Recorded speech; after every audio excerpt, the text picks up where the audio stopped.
It's not a loss. It's a part of the trading experience. It's a part of the making money, because if you don't lose, you're not gonna make it. He said, that's it.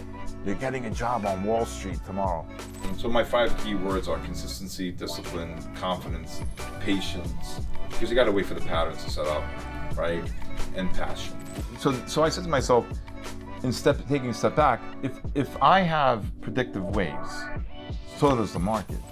And the owner of the firm grabbed me and said, tell me you bought stock for us. I said, yeah, I bought a couple 100,000, don't worry like that. Гость на миллион. Это 101 история трейдинга и инвестиций. Не просто интервью, откровенный разговор. Добро пожаловать в мир финансов и технического анализа. Взгляните на трейдинг через призму опыта известных личностей. Hello everyone, today we have an exceptional guest, and I want to really thank him to be with us. It's Steve Kalayjian.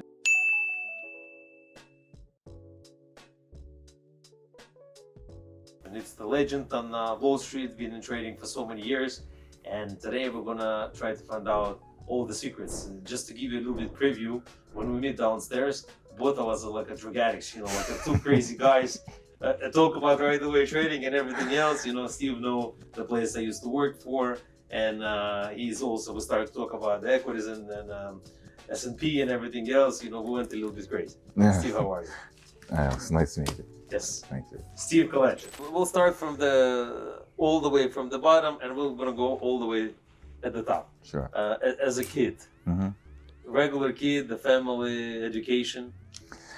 I went to high school, and when I was 16 years old, my father said to me, I want you to come to work with me one day. And I said, okay, when? He said, tomorrow.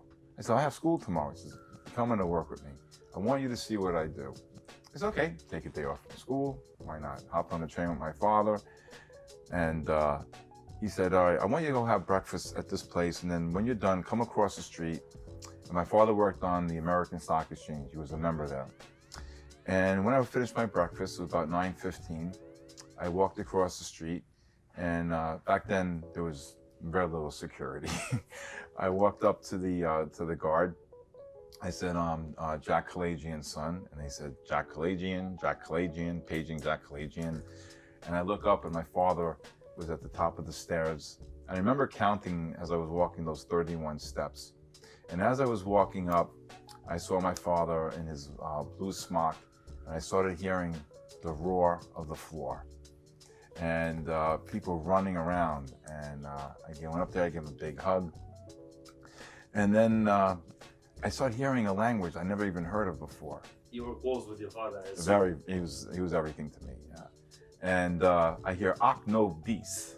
I said, Dad, what's the Ak no Dis? He says, October, November, December. I said, whoa, this is going to be a tough day, I said to myself, So, and then within about 2 hours, I started learning the hand signals, because on the American Stock Exchange, they had hand signals back then. And I learned the whole alphabet. More than 30 years. Yeah, I'm in the industry 36 years. So it was, so it was pretty intense. And I just felt like, whoa, I loved the day. This was amazing. So when I got home that night, he said, well, what do you think? I said, well, I love baseball. I maybe want to be a surgeon one day, but I kind of like what you do all day long. He said, okay, well, keep in the back of your head one day. And little I know, I went right into that industry right after. Going back to your father, obviously you grew up in a family where your father was a trader. So how was that in the family? Because a lot of traders, and especially the one from the Pete's, Amex, New York Stock Exchange, used to be Chicago, the crazy people. Yeah. I had a few times when I used to work for the World Cup, we used to have access to New York Stock Exchange because of the Scott Bruin, who had access because he was ex-governor of New York Stock Exchange. So I saw these people, and some of them was crazy, triple bypass surgeries, drugs and everything else. And I figured it out. There's a crazy industry. So how was for you around your father and in the home? My father was a execution broker for Prudential, and so there was open outcry. Especially back then, there was an index called the XMI index, and he was always in there.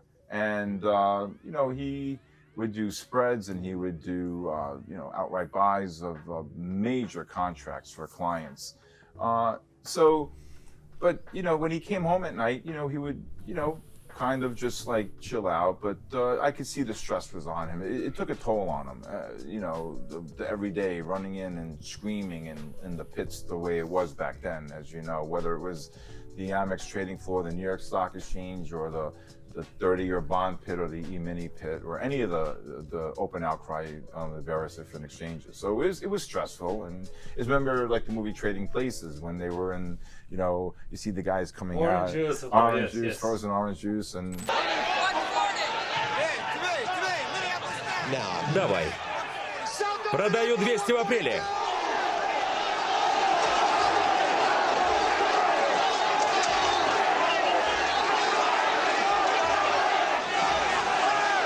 well, I kind of miss those days, to be honest with you. It was a real. Not electronic trading. But this is fun too. But that was kind of special, I have to say. And when your father started, how old? He started like as a page. He started at 25 years old, making I think like $70 a week. Coffee bringer. Yeah, coffee. Yeah, as a page. Yeah, coffee bringer. and that's how I started, believe it or not. Just because my father was who he was, and when I started on the American Stock Exchange in 1983, I went out to go get lunches every single day. I had no special treatment. And But when you grew up, was your father was like tough with you or no? Oh yeah. My father is very tough. Very, very hard. And especially when I started in the industry, I would come home and and he would say to me, let me just tell you, Rome wasn't built in a day. This is a journey. You have to learn every single day. And I wanted it faster than it came to me, but he was very, very hard. He taught me significant character, integrity, and he was very proud of his last name. And he just said to me, Armenian. Yeah. And he said to me, you're going to do it my way. He was very, very strict. Let me tell you, That's good. That's probably you made it because with the soft parents, it's very hard. When the parents are tough and they give you direction, it's much easier to go by the direction. My father, it was very, very strict on me. There was some very tough times. But you said you were friends. We were best friends, and I loved him. And even that he's not with me today, there's not a second or a day that goes by I don't think of him. And he made me what I am today. Without him instilling the values that he taught me, I wouldn't be who I am today. And that's what I try to do with my son and my daughter now. So, you were 16. You finish in school. Next. So once I finished high school, I went to a prep school to play football, and then my vision was to play football. Yeah. And I actually I love the game of baseball, so I went out on a big tryout, and believe it or not, they really liked me a lot. But some different things happened along the way. I shifted gears to football, and then after a year of prep school, I went to a college and I got hurt, and I remember calling my father, and he said, "That's it, come back." Yeah, I hurt my lower back really bad because I played with such passion and reckless abandon. I just really threw my butt. Yeah, I just tackled like it was the last tackle ever, And I came home. I went to a community college, and I came home one night, and he was sitting on the couch, and I took night courses. I took my books and I threw them over my head. Went 20 feet. I hit the window. I had this big, beautiful window in the condo, and the window was whoa, whoa, whoa, whoa. I thought it was gonna break. He screamed at me like, "What's wrong with you?" I said, "I just got a D in economics." I said, "I can't take it no more." I said, "This is not right." He said, "That's it. You're getting a job on Wall Street tomorrow." So I went with him to work. And so you quit college? I quit college, yeah. And I only have, I think, 11 credits to my name. So I'm really like a needle in a haystack. And I went to work, and the next thing I know, he says, "See that building? I want you to go to this floor and go see a gentleman named Peter Kellogg." So I walked in. I said, "I'm here to see Mr. Kellogg." Is it Spearlitz yeah, Kellogg? Yeah, Spearlitz and Kellogg. He was my father's good friend. And it's a big firm. Yeah. Huge firm. Monstrous. One of the biggest market makers. Yeah. And then next thing I know, he said, "Who are you?" I said, I'm Jack Kalayjian's son. My father asked me to come see Peter Kellogg. He said, that's me. He says, Marge, get him a badge. And that was it. I started making, I think this is accurate, my best record, $150 a week. So it's 36 years ago. Yeah. I came in 1993, I was making the same money. Yeah. 150 a week. Then I worked as a waiter at night. I worked in delis. I worked anything to keep going. I just constantly worked. So the base, for example, you start, you got a badge, everything, obviously, didn't have a special education, you had a D in economics, you drop out of the college. I mean, all we have is your father. Yeah, that's my father. So how basically you begin to get the basics? So what happened was that when I then reported the next day onto the American Stock Exchange trading floor, my father pulled me over to the side, and I was just like a runner, like a coffee lunch type coffee guy. And then a couple of days later, he says to me, "Come over here. I can't teach you." I said, "What?" He says, "I can't teach you, but you're going to go over here, and you're going to meet Frank, and Frank's going to teach you." I said, "Why can't you teach me?" He goes, No. Well, this ain't going to work. I'm your father. I want Frank to teach you. So the next day, I went over to see Frank, and he says, I did know him, and he says to me, "Okay, here's the deal. Forget that I know your father, right? You're going to come here every single day from 8 to 8:30, and I'm going to talk to you. I'm going to teach you." In the morning, 8 to 8:30 in the morning, okay. And he said to me that, however, here's the one condition. If you don't know, you better tell me you don't know. Don't keep yesing me to death. Are we clear? I said, If okay. you don't know, you ask. Right. And so Monday goes by, blah, blah, blah, blah, blah. You get it? Yes. Tuesday, blah, blah, blah, blah, blah. Yes. On Wednesday, blah, blah, blah. No, Frank, I don't get it. Okay, blah, blah, blah. No, I don't get it. Third time, blah, blah. No. On the fourth time, I said, "Frank, what the blank don't you get? I don't get it." Right. And I screamed at him. He said, "You're going to make it," like that.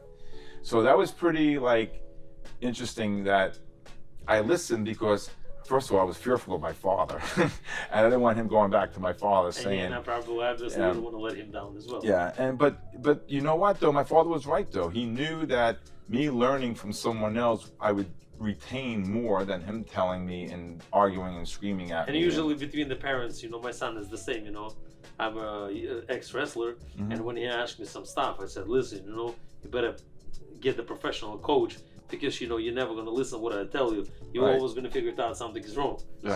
So I do feel you. It sometimes, even with my son, when he's still playing baseball, and I would say to him, "Can I ask you a question?" I said, "Your father was really good in baseball and knew the sport very, very well, and I wanted to be playing the major leagues." I said, "Can I just ask you a quick question? Every time I say it, but then an hour or two later, somebody else says, you listen to him." So I knew exactly where my father was going. So it always goes back to that story where my father didn't want to teach me, but it was a great experience. Frank taught me, and I retained it. And then the one thing about this industry, I have to say, that every single day you just learn more and more. And endless. There's never a day, even at 36 years in the industry, that there's nothing I haven't seen before. Yeah, some things repeat over and over. So no, that's the question, I mean, we're going to go back. I mean, I wanted to ask this question in the future. Sure. But I'll ask right now.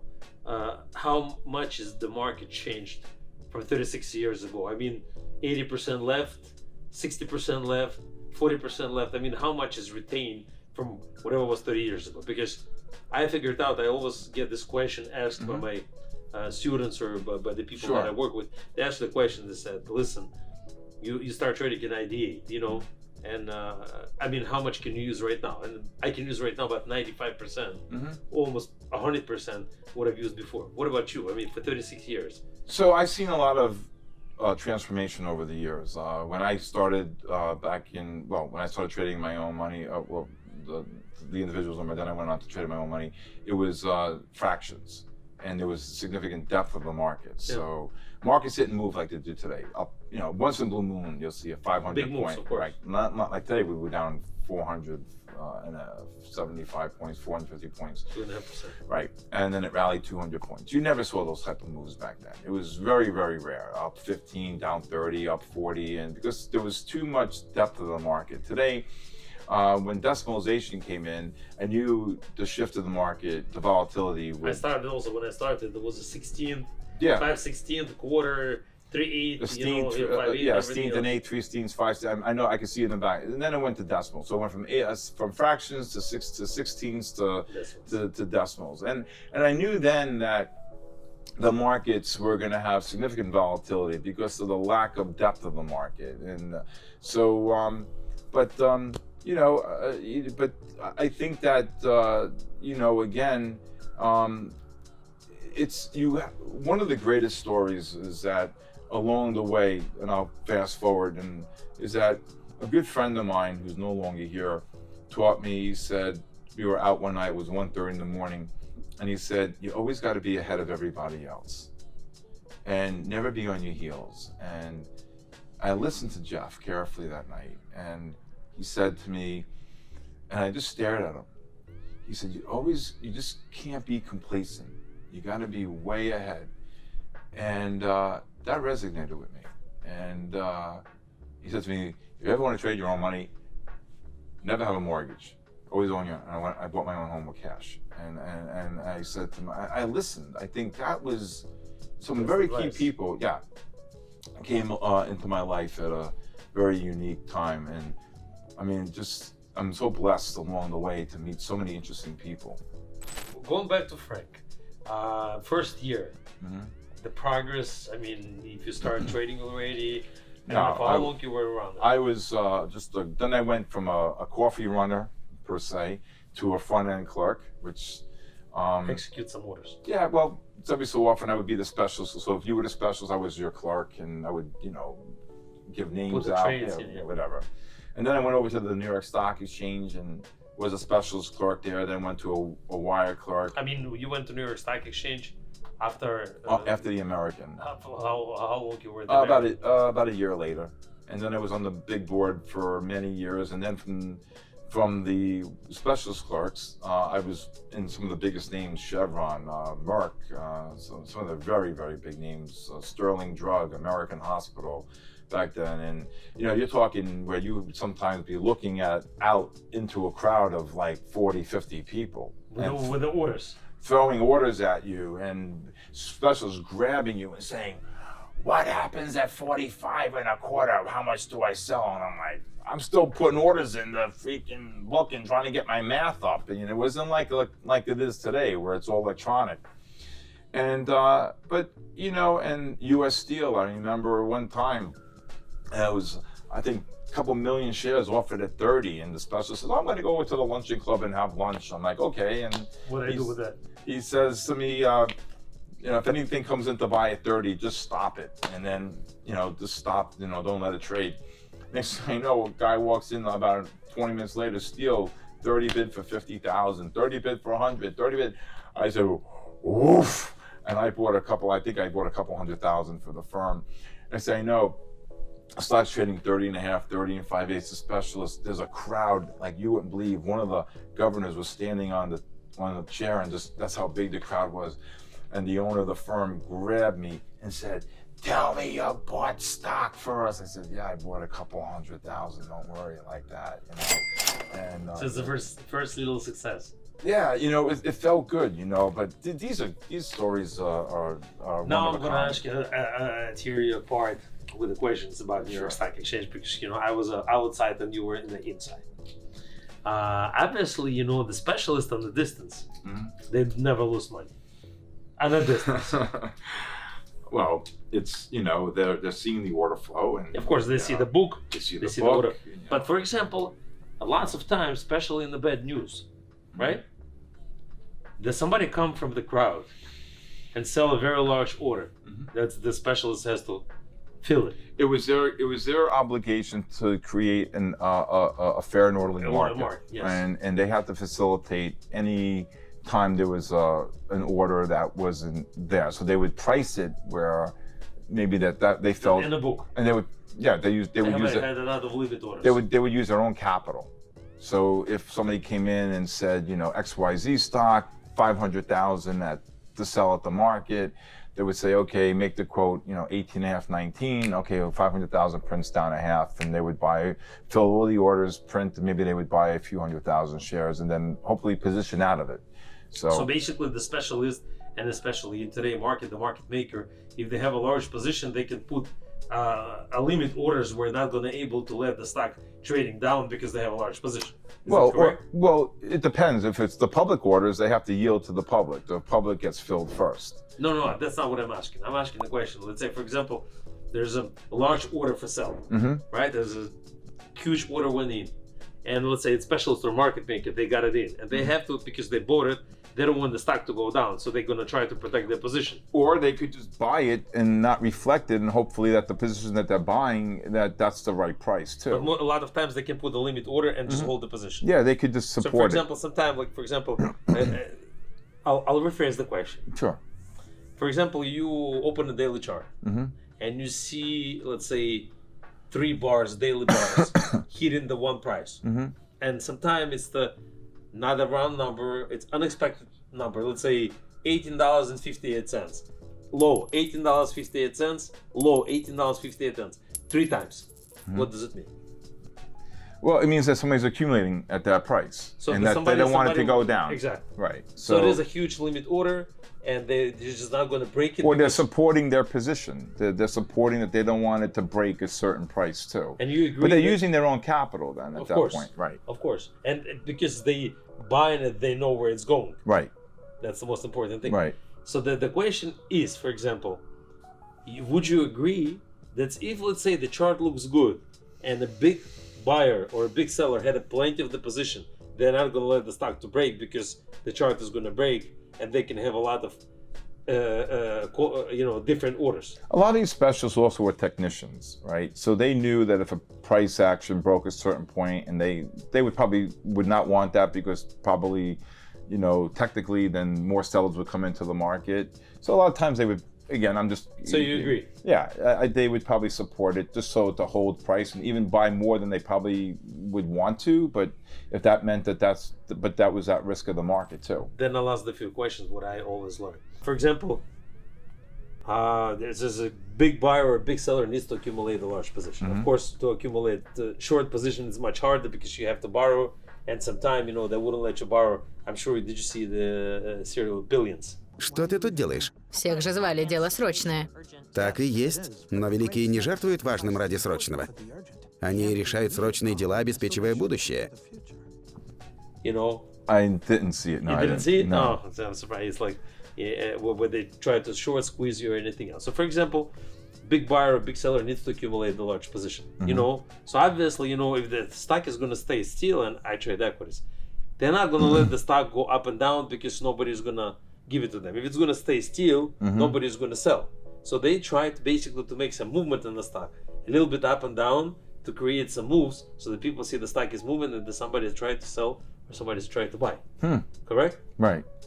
So most of the time it's like a channel, right? They accumulate. They gotta accumulate. For example, you are not the specialist. No. You just, let's say, for example, you're I was just day trading. Day trader, and you need to accumulate 1 million shares. And for example, you accumulated 1 million shares of the stock which trade, let's say, 50 million. 2% of the daily volume, which is okay. And you basically can certainly manipulate with the price, correct? Not really. I mean, if I had a price in mind and I knew my limitations, and if I wanted to buy X amount of shares in a security, then I would just limit myself to that number. And You just was average, right? Some buy at 20, some buy at 20, they 10, then go down. Yeah, I mean, like, for example, when during those time periods, if I thought that there was a price that I wanted to buy a position, I would know that I wanted to buy X amount of shares at this one limit price, and that's it. Just like that. Yeah, I didn't want to really scale in or average down, and that was my price. That was it. I'm the same. I buy once and big. That's it. So is you. Yeah, whatever the amount it was whatever the amount. Depending, somebody asked me one time, like, you do so many trades in a day. Like, how do you know this was a really great question, actually. They said, how do you know how many shares you want to buy and or sell, or futures or whatever, or foreign exchange, whatever? I said, I don't know. That's a great question. It just comes out of me. I just know. Like, I don't know if I wanted to buy, for example, I don't know if I wanted to buy 50,000. I don't know if I wanted to buy 10,000. I don't know if I wanted to buy 5,000. But whatever I came out with, I just blurted it out. But it was. It's usually compare something to a dollar amount, or it's always different. No, I never thought about dollar. Never. I never thought about dollar. I never thought about. It was not even looking at the overall market, like, oh, the advanced decline 3-to-1 positive or anything like that. When I had the feel to buy, I just blurted it out. Buy X amount, sell X amount. But this is not even a feeling, it's just the professionals over the years. Yeah, that comes with experience. Yeah, that came. But with it's somewhere around number about the. I mean, I'm sure it's not 1 million shares or 100,000 shares. The math is going to break. Yeah, it was always different. I mean, it depending on the security and the price of the security, and also, I really got to tell you, there wasn't many times I knew how I was doing in a day. Like, I just had a gut feeling. You don't look P&L. No, I just looked at positions. So you never look P&L, just the positions. Yeah, it was just so rapid what I was doing. I just never really. I don't remember really looking at my overall P&L at times. So let's talk about the signal. What you use as an entrance signal. So basically, after I went from the New York Stock Exchange, I went to the COMEX. From the COMEX, I went to the Board of Trade, and then I went upstairs. And along the way, Chicago Board. Yeah, and then, but on the COMEX, I met someone that changed my life. I'll answer that. I'm going to go answer this question. Details, yes. This person, I have to say, along with the person who gave me the next opportunity in my life, taught me the word consistency. This man, till this day, I would say that if I didn't meet this gentleman, I wouldn't be sitting here where I am today. And I teach this story to everybody, and I leave them with their mouths dropped. And the story goes like this. He was a clerk on the COMEX in the gold pit, making $100 a day. Just got married, his wife was pregnant, about to make a very, very big decision in his life. Was either stay as a clerk, make his $25,000, $27,000 a year, or quit his job and go into the pit of the COMEX gold trade his own money. And trade his own money. So he did that. He leased a seat, and as you know, when you're a local, you're looking up, and nobody wants to trade with you. Of course. Because they're trading your 1, 2, 4 lots, right? And if Revco comes in to sell 100 lot, you dead. They go 50-50 like that, or 20-20-20 like that. And if you don't need they're not going to look at a guy buying 2, 30 for 2, 30 for 2, 30 for, they're going to bypass him, right? Not look his way, because they don't want to put a 2 lot on their paper, and they got to go, okay, 98 more to go, So it was very hard being a local. But what he taught me was, when he made $100 a day, he stopped. No matter what time. And if he lost 100, he stopped. But most days he made 100.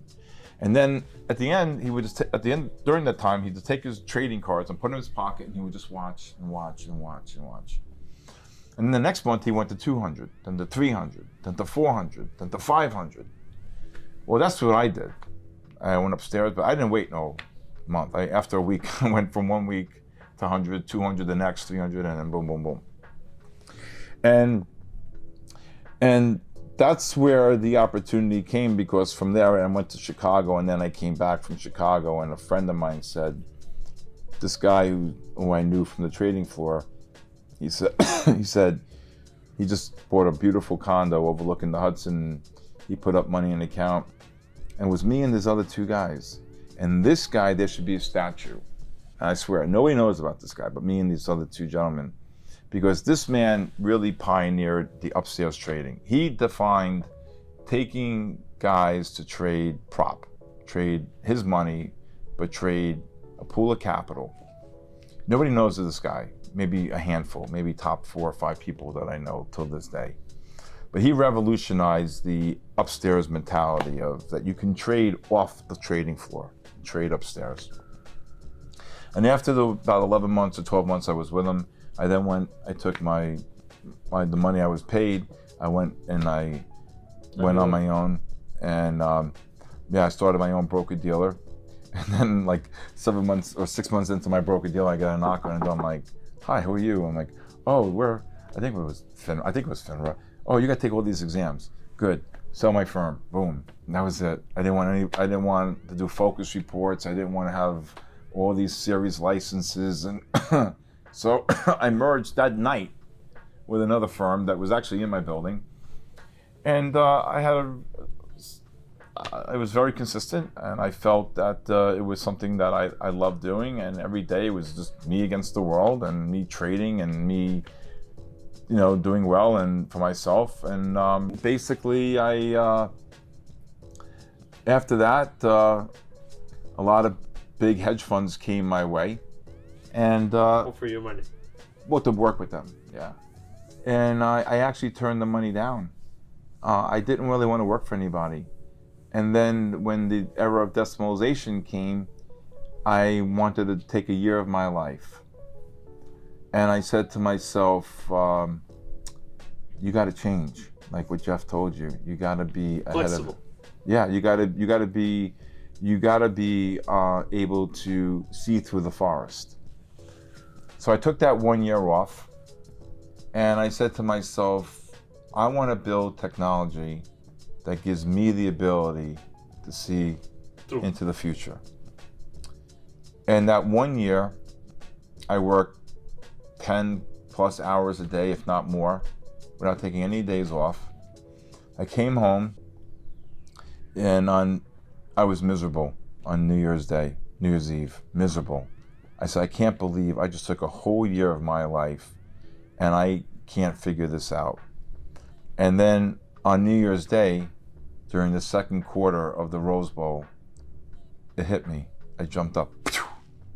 I ran. And I didn't look back for like 6 or 7 years. And I built predictive analytics, an analytic that gives me the ability to see market direction. And what I realized during my research was patterns repeat themselves over and over again.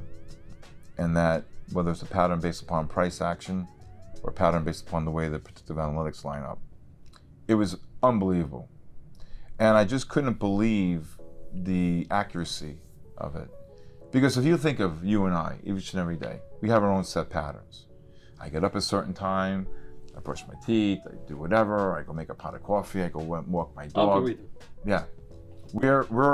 So I said to myself, taking a step back, if I have predictive ways, so does the market. And then you have to shift your whole vision, your whole gear. So that's what made me go on that track. And it's just been a great journey. And then I don't believe in back testing. Neither do I. No, And absolutely I'll not. tell you something. We are right now with my partner. I told you developing the artificial intelligence software, so hopefully we're going to work together. He even offered me money. Remember, $20 million. I said take 20. Maybe we'll start with less. And we proved from an artificial intelligent point of view that the back test wouldn't give you anything for the future. I mean, in a certain ways, but you cannot really rely for all the time that it's going to be the same. You got news events, and there's so much filtering, and then you know what? I just believe in just running it and doing it and seeing real live results. So you basically more, as far as I understand, you're more of a technical guy. So all technical, mathematics. I always tell people this. I don't know why I fell in love with this movie, believe it or not, and it's a movie with Jodie Foster, and it's a movie called Contact. And when they hear this pulse that comes through, and they say, well, why? They obviously it was coming in prime numbers, and I remember one of the actors say that, well, it's a universal language, mathematics. I'm not a big fundamental person at all. And so I think that the more I teach people today, every single day, as what I do, that they really understand that there is a place for technical analysis and understanding it. Divergence patterns. I can see divergence patterns using my predictive analytics. I can see trends. I can see reversals. I can see things based upon mathematics, things happening, right? Not just from a fundamental report that's going to give me some type of a view, right? A view is Other not, people view. right. It's not gonna put food on the table. It's a view, and the view could be either right or the view could be wrong, right? Mathematics is true to the core, right? Because that is always been my view, that price action and the math underneath it all, and the way you write certain algorithms or analytics is going to be true to the core. So, and that's what you want, because if you think of it though, you wake up and the markets are open for six and a half hours, 9:30, unless you trade the futures contract all night, 23 hours in a day, or foreign exchange, which is pretty much 24 hours. But price action is always true, and so if you Chart never lies. Never lies. It's like how many times do we get X-rays as a kid, or even to this day? Doctor says, "Oh, I can see. Oh, you have a hairline fracture," and it's true, right? So a chart never lies. So whether it's a chart on, I always say to my students as well, believe what you see, not what you know. I always say that. My eyes are glued to those charts, my 43 screens all day long like this. And How you start? I mean, one day we're gonna go to the office next Yeah. interview. It's gonna be in your office and connected. How many screens you have? 43. Why 43? Because I like to trade the same things over and over again, and I have 43. different assets. But how many monitors? 43 screens. Each and I'm monitor like for this. each S&Ps, NASDAQ, or GBP, ETFs, whatever. gold, pound, dollar, yen, euro. Yeah, for Euro Stocks 50 futures, Bund, Apple, Netflix, Nvidia, Amazon. Yeah, and like this all day. Then You'll see it. I want to go back 30 years Sure. ago plus.